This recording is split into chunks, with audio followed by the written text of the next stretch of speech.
In this video, you are going to learn about how to handle put and post method in Django's function-based view. So without wasting any further time, let's get started. Well, hi, I'm Shubham and subscribe to become a better software developer.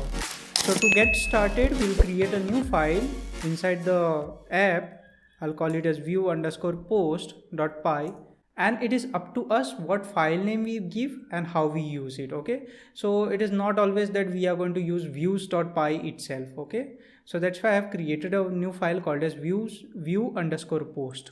In this, I'll import JSON response. So from django.http import JSON response. Okay, and we'll create our first method or function called as create data, and this will of course receive a request.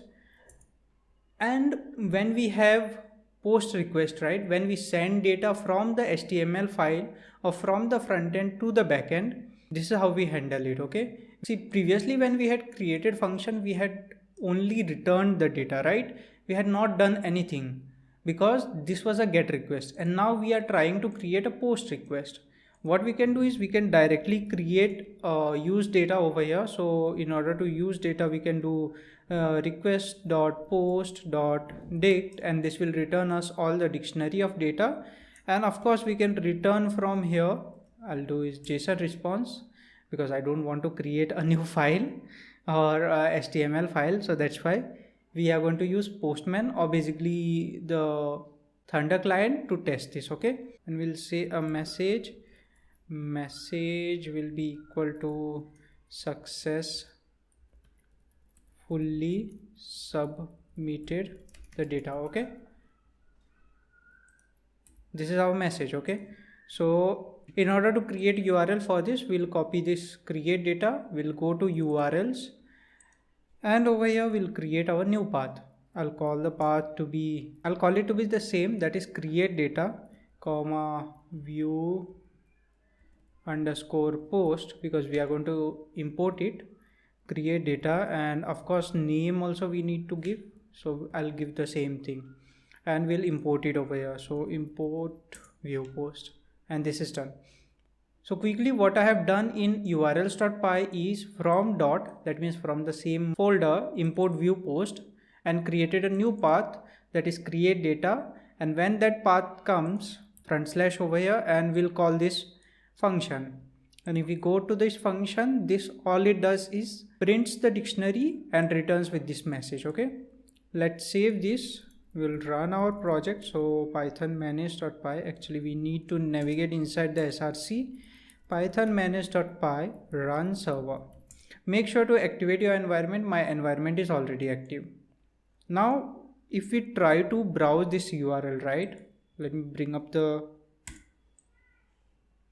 browser over here quickly for y'all.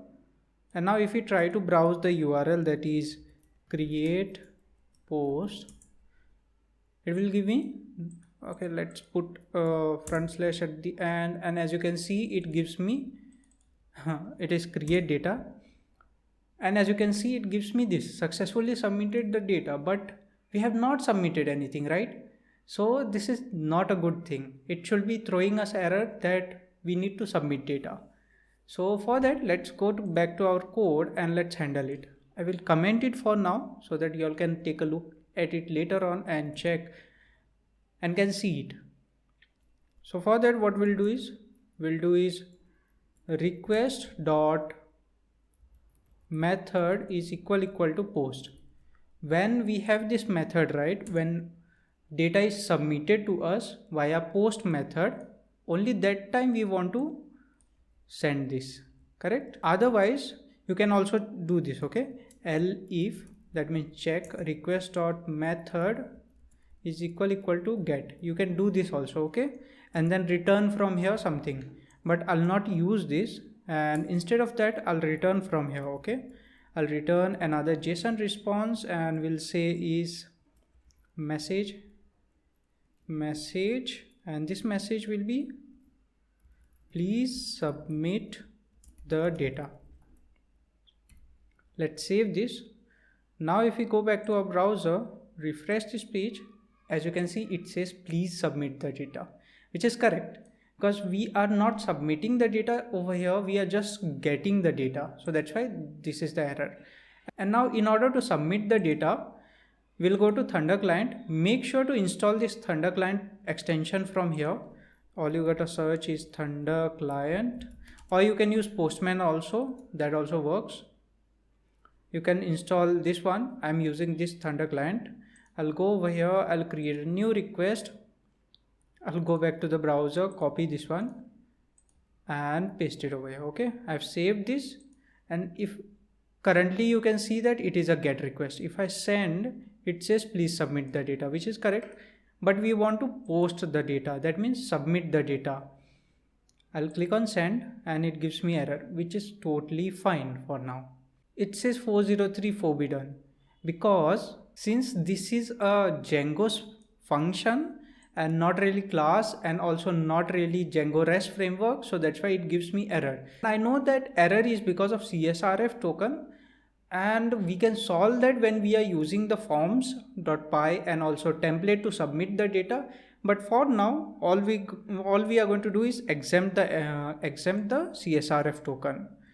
So for that we need to import, so from django.views.decorators.csrf import csrf exempt, and this is a decorator, so we are going to call it over here by putting @ before the function. This is normal decorator call of Python. Okay, so let's save this, and if we go back over here and click on send, as you can see it says successfully submitted the data, but over here it gives us blank because we have not submitted any data in the body.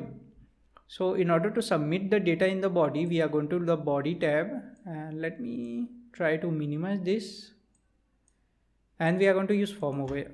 I'll say name, and name value I'll give is Shubham, because this is how form is submitted from this Thunder Client. And likewise we are going to submit the form from the front end also when we create our blog application. I'll click on send, and if I expand this, as you can see over here it says name Shubham. And now what if we want to return the same name? So I'll do f string over here, and I'll take the same thing, copy it, paste it. Actually, you know what, it is getting too crowded, so let me format the document. And let's do one thing, let's figure the name over here, and since it is coming as name, so I can get name from here and put it over here. Okay, all I did is remove the name from the dictionary that was submitted and use it over here. Let's save this and go back to this request, click on send. As you can see in the response, let me bring it down a little bit here, successfully submitted the data Shubham. Okay, this is good, but now there's one more thing, that is put. So let me tell you the difference between post and put. So in post, right, we submit the data to create a data in the database. That means we submit some data, we create object into the database and return that. Okay, this is post.